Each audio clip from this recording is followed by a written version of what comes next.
And we've got to cross the finish line. It's so important for North Carolina. It's important to our future. Truly, North Carolina is at a crossroads. Are we going to move forward, or are we going to move backwards? Everybody's saying that, but it's absolutely true. You saw what happened during this last term of the General Assembly. We moved backwards.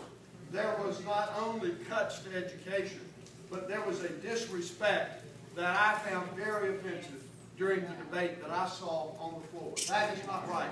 Teachers need to be treated as professionals. We need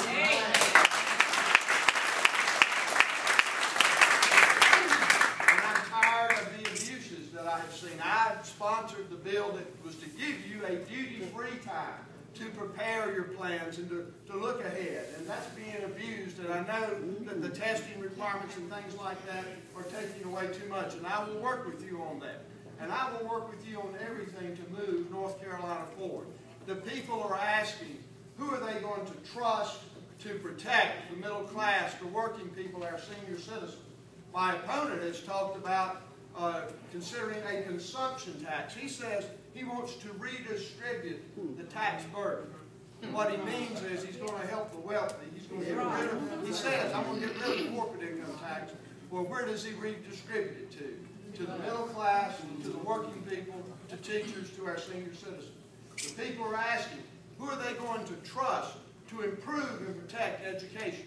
I've worked with you over the years to improve education. I'm proud that when I was the Senate Appropriations co-chair, that we gave teachers the greatest increase that you have ever had in a generation. That's right. And we need to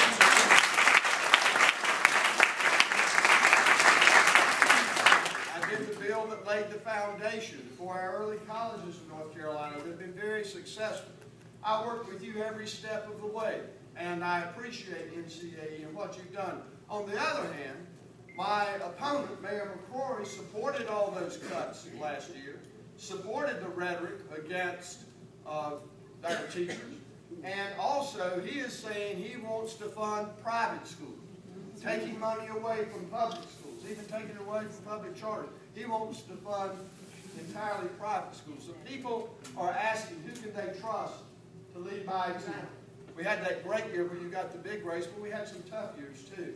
3 times while I was in the North Carolina Senate and as Lieutenant Governor, I voluntarily took a pay decrease for a period of time to empathize with our state employees and with our teachers who were being asked to sacrifice in tough times. My opponent, Mayor McCrory, at the height of the financial collapse in Charlotte, he took a 19% pay raise as mayor. Unemployment was at its highest. Anthony Fox, the current mayor, was on the town council. And Anthony said, I'm not taking that pay raise. That's ludicrous. That's not leadership. And I would agree with Anthony. The people are asking, who can they trust to work with them? I have let my tax returns be seen. Anybody can tell what I make and where it comes from. On the other hand, he works for a major law firm, a good law firm that has huge clientele. They represent big oil. They represent big financial interests. So we don't know what he's doing because he's not a lawyer and he's not a registered lobbyist. What is he doing?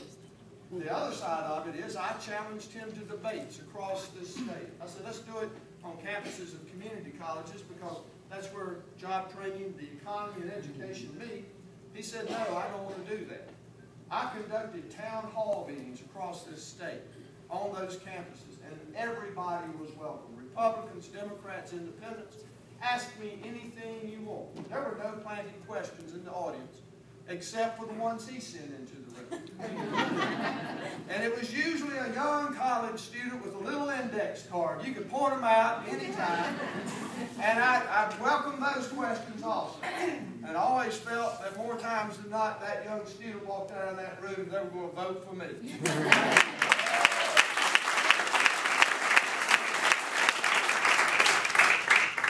The people are asking, who's going to work with them? Who's going to listen to them? Who's going to think with them? Who's going to work with them and lead them to that better day? That's what I pledge to do, and with your help, we are going to make it happen. I will tell you this race is moving. There is no poll out yet that takes into consideration the fact we've been in on TV. Any polls that you see right now were done before those ads ran or only 2 days in.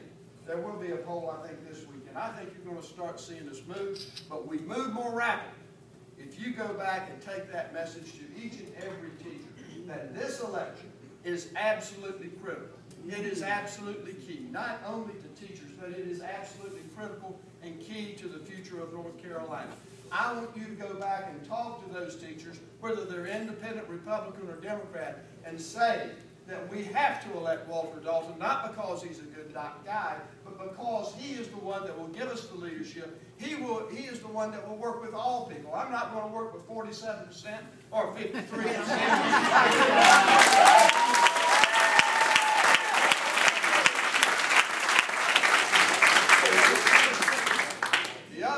All of you have local newspapers. Start writing letters to the editor. If they don't print the first one, write the second and third one. We will make this happen. We will make it happen because of you, and we will make it happen because we are going to work together. Thank you so much.